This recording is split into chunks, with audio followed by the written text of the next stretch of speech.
সাইয়েদনা মুসা আলাইহিস সালাম জিজ্ঞেস করলেন, ইয়া রাব্বি, আল্লাহ আপনার কি ঘুমে ধরে না?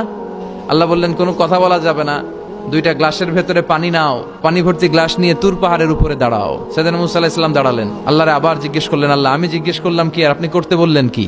আল্লাহ বললেন, কথা বলো না, যা বলেছি তাই করো। তো মুসা আলাইহিস সালাম কিছু বলতে পারে না, পানি নিয়ে দাঁড়িয়ে রইলেন।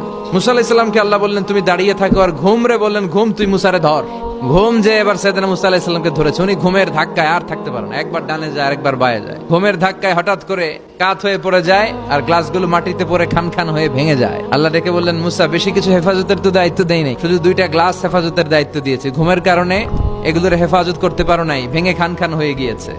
আমি যদি তোমাদের মতো ঘুমিয়ে যেতাম তাহলে পৃথিবীর সাথে সূর্য লেগে, সূর্যের সাথে চন্দ্র লেগে গোটা মহাবিশ্বটা এভাবে গ্লাসের টুকরার মতো খান খান হয়ে যেত রে মুসা।